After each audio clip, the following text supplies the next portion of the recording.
আসসালামু আলাইকুম। আমার সহজ রান্নাঘরের সহজ রেসিপিতে আপনাদের সবাইকে স্বাগতম। আজকে আমি শীতের সবজি দিয়ে রুই মাছের একটা মজাদার রেসিপি করব। এখন চুলাতে একটা প্যান বসিয়ে দিয়ে দিচ্ছি পরিমাণ মতো তেল। এখন আমি এইখানে রুই মাছের 4 পিস রুই মাছের টুকরা নিয়েছি। এখন মাছগুলো ভেজে নেব। এক পাশ হয়ে গেছে, এখন আমি মাছগুলো উল্টিয়ে দেব আরেক পাশ ভেজে নেওয়ার জন্য। তো মাছগুলো আমি এখন উল্টে দিলাম আরেক পাশ।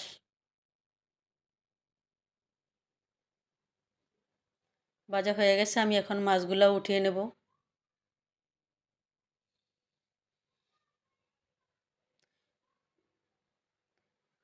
মাছগুলো উঠিয়ে নিলাম।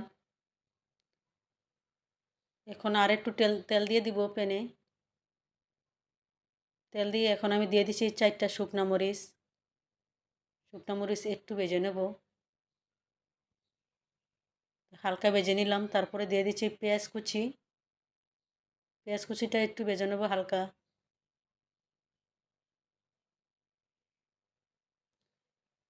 এখন আমি দিয়ে দিচ্ছি কিছু কাঁচামরিচ ফালি, 7-8টা। এখানে 7-8টা কাঁচামরিচ ফালি করে দিয়ে আমি একটু ভেজে নিলাম। এখন দিয়ে দিচ্ছি 1.5 চা চামচ রসুন বাটা। রসুন বাটাটা দিয়ে একটু ভেজে নিলাম যেন কাঁচা গন্ধটা চলে যায় রসুন বাটার। এখন আমি দিয়ে দেবো একটু পানি যেন মশলাটা পুড়ে না যায়। তারপরে দিয়ে দিচ্ছি 1.5 চা চামচ লবণ, হলুদের গুঁড়া 1.5 চা চামচ, তারপরে মরিচের গুঁড়া 1 চা চামচ, ধনিয়ার গুঁড়া 1 চা চামচ দিয়ে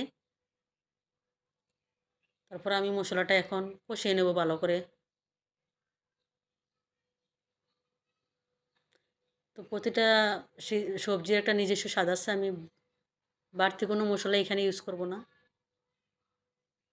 সিম্পলভাবে কিছু মশলা দিছি, মানে যেটা না দিলেই নয় ওটা দিয়ে আমি এখন একটু পানি দিয়ে কষে নিলাম। কষানো হয়ে গেলে সিমগুলো আমি এভাবে আস্তে আস্তে রেখে কেটেছি। আলুগুলো একটু লম্বা লম্বা ফালি করে কেটে তারপরে দিয়ে দিচ্ছি কষানোর জন্য। এখন ঢাকনা দিয়ে কিছুক্ষণ কষিয়ে নেব। তো 3 মিনিট পরে ঢাকনাটা উঠিয়ে আমি একটু নেড়ে ছেড়ে দেবো।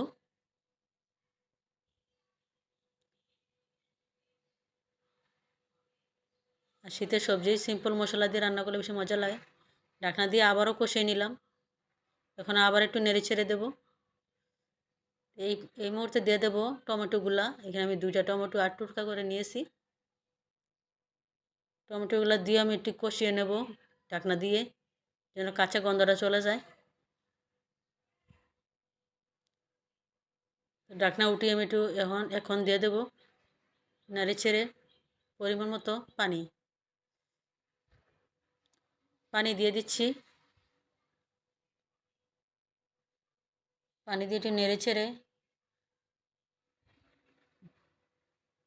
পানিটা বলক আসলে আমি এখন মাছ দিয়ে দেবো। মাছগুলো আমি এখন দিয়ে দিচ্ছি। মাছগুলো দিয়ে আমি একটু বসিয়ে দিলাম সুন্দর করে একটা খুন্তি দিয়ে। ঢাকনা দিয়ে আমি 5 মিনিট রান্না করে নেব। 5 মিনিট পরে উঠিয়ে আমি এখন দিয়ে দেবো ধনিয়া পাতা। ধনিয়া পাতা দিয়ে আমি একটু নেড়ে ছেড়ে 2 মিনিটের মতো রান্না করে নেব চুলাতে বসিয়ে। এখন আবার আমি ঢাকনা দিয়ে ঢেকে দেবো 2 মিনিটের জন্য। তো ফাইনাল লুকটা দেখিয়ে দিচ্ছি, দেখেন কত মজাদার একটা রেসিপি।